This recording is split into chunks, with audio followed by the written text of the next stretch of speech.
Hi, you're watching Bread and Roses, a weekly political social TV magazine that's broadcast in English and Persian via New Channel TV. Hi, I'm Mariam Namazi.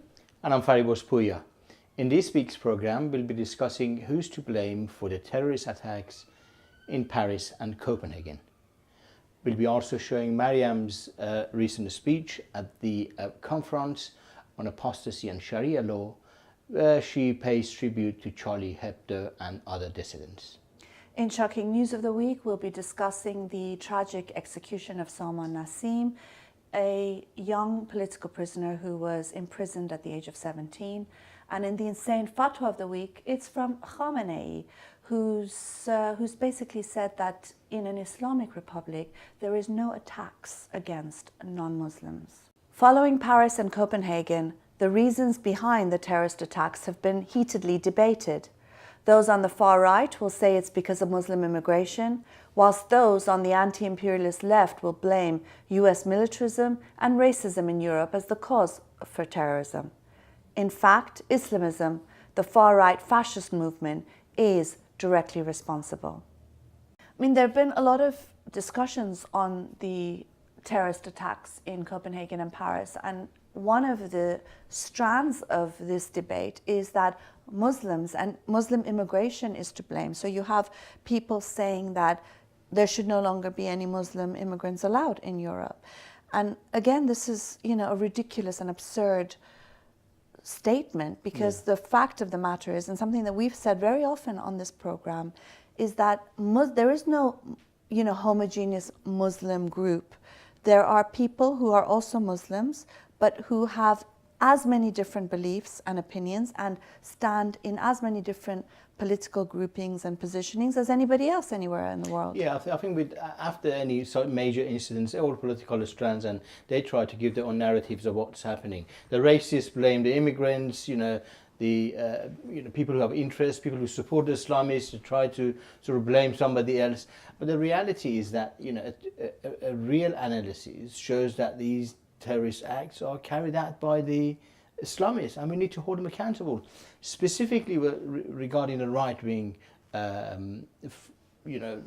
fascist movement in Europe, who blames immigrants. That's what they, that's what they try to stir up, sort of xenophobia and racism, and actually they contribute to the rise of the Islamists, because they are shutting down and preventing people to have a proper debate on the cause of the terrorist attacks. And I think they are part and parcel of the feed from the Islamists, and the Islamists from the feed from the right wing, and they sort of continue this ding dong between the two. I think that's the major issue. The ding dong between the two. Okay, that's a good way of putting it. I mean, I think in a sense, when you look at it, you've got the anti-imperialist left, you've got the far right. They often use very similar arguments. They reach different positions, but they use similar arguments. They both see Muslims as a homogeneous grouping. So one side will say, if you criticize Islamism, you're actually attacking Muslims. And the far right will say, if you support Muslims, you're supporting Islamism. And they don't see the people that is, so different and part and parcel of humanity. And also they're refusing to put the blame where it should be, and this is the right-wing fascist Islamist movement. Yeah. And people need to recognize it. This is important. I mean, one of the other things that's interesting is if you're, attacking the Christian right in the US, people won't say, well, you can't criticize Christianity because it'll feed into racism, and all of the sort of arguments that are used against Islamism, So here, if you want to criticize Islam, suddenly you're feeding into this sort of anti-Muslim bigotry. And again, that's not true, because this is a belief. Beliefs should be open to criticism. On the other hand,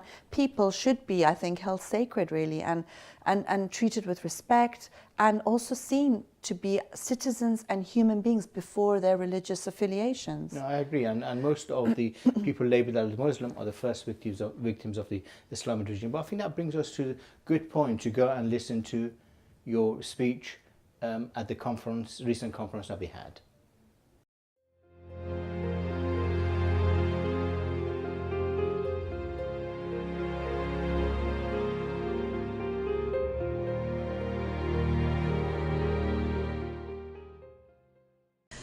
Dissent and criticism of religion has always been a crucial aspect of free expression. Historically, it's been intrinsically linked with anti-clericalism and dismantling that which is deemed taboo, sacred, and untouchable by the gatekeepers of power. Such criticism has been key for human progress and is still needed. In the age of ISIS, this criticism is a life and death necessity for those living under Islamism's boot. So yes, I am Charlie, no ifs and buts. Those who condemn the massacre in Paris but blame Charlie for offending Muslim sensibilities, implying that they somehow got what they deserved, have bought into the Islamist narrative that Muslims are more offended by cartoons than mass murder. This is validated by multiculturalism as a social policy and cultural relativism, which sees Muslim communities and societies as homogeneous and one and the same with the religious right. So even though there is a rich historical tradition, both artistic and historical, of depicting Muhammad, Islam's prophet, over many centuries, it's deemed offensive today. And despite many Muslims, or those labeled as such, having sided with Charlie, it is the terrorists, the fascists, who are deemed to be the authentic Muslims. This homogenized culture of offense discounts the many believing secularists, feminists, freethinkers, and also atheists and socialists amongst those deemed Muslim. It ignores the widespread dissent and resistance, which can also be seen in the response to Charlie. An Algerian copy editor, Mostafa Orad, was gunned down in Charlie's hallway. Many Muslims joined the rallies and held up Je suis Charlie signs or pens. A French Muslim cafe owner was threatened for putting up a Je suis Charlie sign in his East London cafe. Lassana Bathili, the Malayan-born Muslim employee, hid customers in the Paris kosher supermarket and as a result saved lives. Even in Iran, a theocracy where blasphemy, heresy, apostasy, enmity against God, and 130 other offenses are punishable by death, there are many examples of solidarity. This is one of them, Nasrin Sotoudeh, a human rights lawyer who's been in prison. She showed her solidarity with the journalists at Charlie Hebdo. And many journalists tried to join a rally in support of Charlie, but were stopped by security agents using clubs and chains. An Iranian newspaper was shut down for publishing this photo in solidarity with Charlie. The cartoon is titled, "This is what happens if you show solidarity with Charlie in Iran." Another cartoon on the closure of the Iranian newspaper, and it's labeled "Our Very Own IS." In Turkey, 2 columnists from a daily are facing investigation for religious defamation after featuring the Charlie cover. And cartoonists from across the world, from Egypt to Lebanon to Qatar and to Jordan, have taken a stand with Charlie against the terrorists.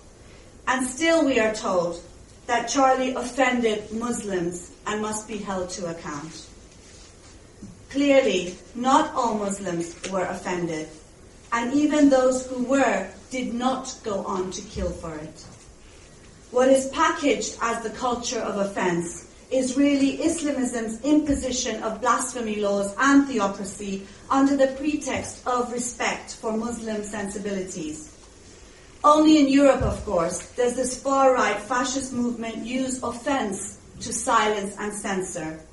In countries where they have state power, there is no need for such niceties. In Saudi Arabia, in Iran, in Pakistan, in Iraq, in Syria, the offenders are called what they are, apostates and blasphemers, and legally murdered in broad daylight in the same way that Charlie Hebdo's journalists were executed. Terrorism and indiscriminate violence, including via Sharia laws, have been pillars of Islamist rule for decades, aiding in creating a climate of fear and as a warning to those who refuse to submit. This culture of offense absurdly implies that civility and manners are all that are needed to stop abductions, and the slaughter of generations in Iran, Algeria to Nigeria. But the culture of offense is a smokescreen, in my opinion. It serves to legitimize Islamist terror and blame victims. It misses the point. Islamism is an international far-right movement that has murdered innumerable Charlie Hebdos over several decades across the Middle East, North Africa, South Asia, including many Muslims who have dared to speak or mock or just live 21st century lives prohibited by the Islamists. Being a woman, being a free thinker, being gay, being unveiled or just improperly veiled according to them, being an atheist, going to school, driving a car, having sex, falling in love, laughing out loud, dancing, offends them. Calling for civility, censorship, silence, or respect for the offended is merely heeding the Islamist demand for submission at the expense of dissenters. But as Rosa Luxemburg has said, freedom is always the freedom of dissenters. So yes, I am Charlie, but I am also the many Muslims, ex-Muslims, and none who dissent day in and day out at great risk to themselves. I am Raif Badawi, sentenced to 10 years in prison and 1,000 lashes for a website promoting public discussion of religion and politics, which has been deemed insulting of Islam by the Saudi regime. I am 30-year-old blogger Sohail Arabi, here with his 5-year-old daughter, sentenced to execution in Iran for insulting the Prophet on Facebook. I am poet Fatma Naoud, on trial for insulting Islam in Egypt due to her criticism of Islamic animal slaughter. I am 28-year-old Mauritian journalist and anti-slavery activist Mohammad Sheikh Mukhaiter, who's been sentenced to death in December for insulting the Prophet. I am 32-year-old Egyptian journalist Bishoy Bulus Armia, who's been given a 5-year prison sentence for causing sectarian strife and insulting Islam because he reported on the persecution of Christians in Egypt. I am the artists and writers in the Gaza Strip who are facing a campaign calling for their murder for insulting Islam. I am Jakarta Post editor-in-chief Mehdi Atama, who's accused of blasphemy for a caricature of ISIS, which according to an Islamist group which filed a complaint has insulted Islam. I am Algerian novelist Kamal Daoud, who has called for his execution because of insults to Allah. I am bloggers Yi and Lee, 25 and 26, charged in Malaysia under the Sedition Act for insulting Islam and Ramadan on Facebook. I am women's rights campaigner Soad Al-Shamari, who's been in prison since October last year on accusations that she's insulted Islam and the Prophet in Saudi Arabia for demanding an end to male guardianship rules for women. I am 47-year-old British-Iranian Roya Nobach, who was sentenced to 20 years in prison in Iran for insulting Islam on Facebook. All she said was that the Iranian regime is too Islamic. I am 49-year-old mother of 5, Asya Bibi, who's been in prison for 5 years in Pakistan awaiting execution for blasphemy. I'm 27-year-old Muhammad Amir Aslani, hanged in September last year in Iran for insulting Prophet Jonah and making innovations in religion through interpretations of the Quran. And I am Muhammad Shakil Aouj, Dean of the Faculty of Islamic Studies at the University of Karachi, who was shot dead by gunmen in September last year, 2 years after being accused of blasphemy. The list goes on and on. So yes, I am Charlie, Raif, and Roya. No ifs and buts. I am, we are, all of them. Thank you.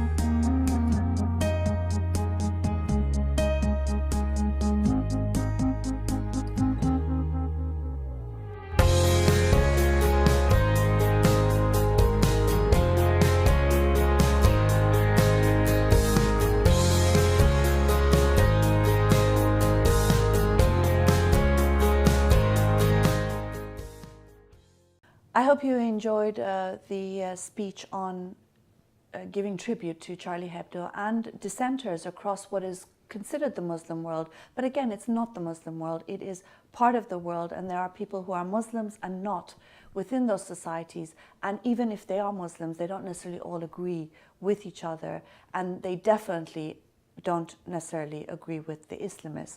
I mean, going back also to the other aspect of this argument is that Islam is to blame. And in a sense, yes, Islamists do use Islam as the banner, but you don't get rid of the Spanish Inquisition by banning the Bible. You don't attack, or you can't fight back against the Christian right in America by targeting only the Bible. You've got to see the Christian right, the Islamic right, the Hindu right as part of a regressive fascist political movement and fight it politically.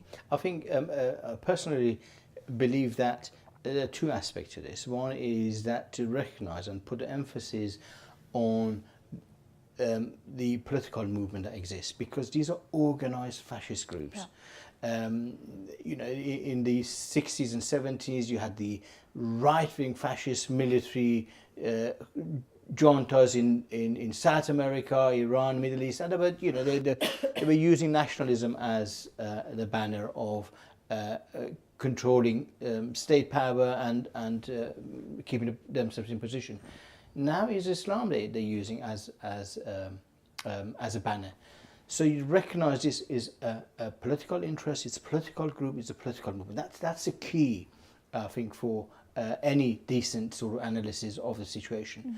But at the same time, you can't just ignore the fact that there is a religion who has the capacity, like any other religion, right? Christianity, Judaism and Islam, any right-wing Buddhist sort of religion, they all believe, they all have the capacity to be used and become a banner. Definitely. But you need to make sure that you don't mix these two up. You have to criticize, you have to show there is a relationship. However, the emphasis and the focus needs to be on the political movement. I think that's the point. The point is, where should the emphasis be? And I think you will get it very wrong if you emphasize Muslims, immigrants. You'll get it very wrong if you're only emphasizing Islam as the crux of the problem, because then you fail to see that this is a political movement that needs to be challenged politically. And therefore, I think, in a sense, whilst there are some truths in the fact that yes, the Islamists are using Islam as their banner. Nonetheless, banning Islam, it won't help. Absolutely, I think banning any sort of ideology, thought is not sort of doesn't help anything. You need to be able to criticize it and show the link, show how cruel and inhuman it is, but at the same time recognize this is a political movement and you need to challenge it politically, and that's the key. And also it's important to be able to see people for what they are, in a sense, because what happens is if you only see people as Muslims or people who are followers of Islam and say, well, this is what their book says, so this is what they are, then you fail to see the humanity in countless people across the world who live in very human ways and who don't necessarily represent those beliefs in any way, shape or form.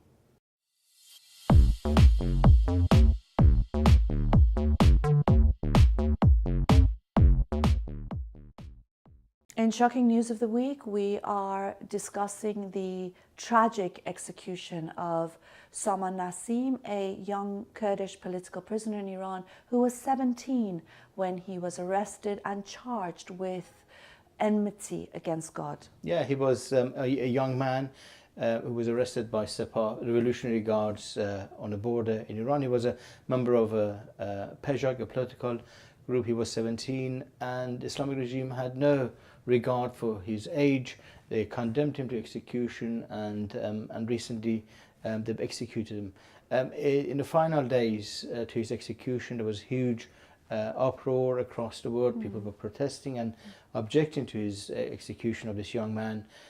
European Union objected, Swedish Foreign Ministry got involved, Amnesty International run a campaign, and the International Committee Against Execution also was involved in organising protests across the world. But the key issue was that the Islamic regime didn't even tell his parents for a few, 24 hours. They didn't know whether he's executed or not. They were playing cat and mouse with the family, which is really, really shocking. That shows the brutality of this government. Yeah, I mean, in a sense, when you look at the question of executions, you do really understand why it is a sort of state-sponsored murder from the state on behalf of supposedly all of society. And in a place like Iran, anywhere, it's just something that shouldn't be tolerated, whether it's the US, whether it's China. In Iran as well, you have a situation where the family members, oftentimes the lawyers don't know what's happening. Sometimes people don't even have access to their lawyers. Their families don't know what's going on. And sometimes they'll find out that their child's been executed just because later on they've been told, well, come and pick up his stuff. And just the sort of not knowing, as well as all the torture. Salman himself talked about the heinous tortures that he faced in order to force him to confess. And the charge itself, enmity against God, the most absurd sort of accusations, inhumane accusations, against people for expressing their opposition to a brutal regime. Yeah.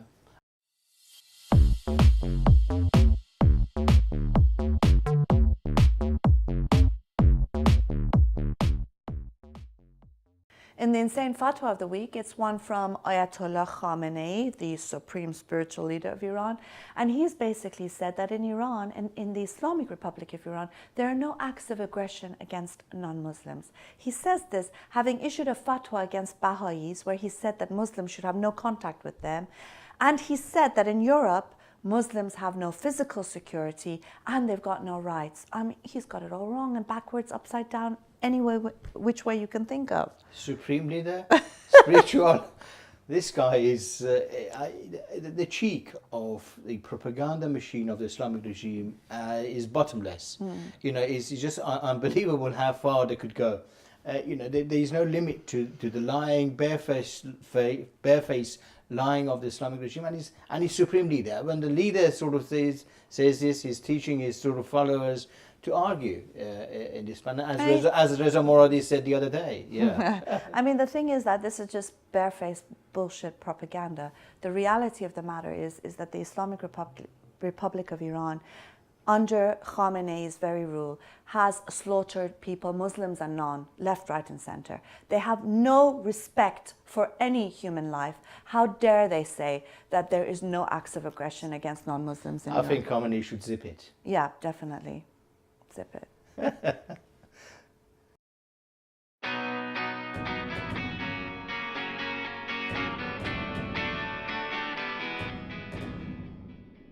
Now, we thought we would end our programs on a high note, and we don't want to end with insane fatwas and shocking news. And this week's high note is about Mahin Alipur, who is a wonderful women's rights campaigner living in Sweden, Iranian-born, who recently won the Hero of the Day award given by a Swedish magazine. And this is an annual, celebration of women from different walks of life. She was in the category of hero of the day, and when sort of name was sort of elected by popular vote as a person in Sweden, she went on the stage and she said she represents masses of women who have suffered on the Islamic regime, and she was proud to represent this movement, and I think this is brilliant. And we're really very proud of Mahin as well. We should congratulate her. Well done, and Mahin. all her efforts. Yes. Well done. We hope you enjoyed this week's program. Please do write to us about your views. Send us message, text, email, comments, anything. We look forward to hear your views about our program. And we hope you enjoyed watching us. We'll see you again next time at the same time and same place. Until then, have a fantastic week. Bye.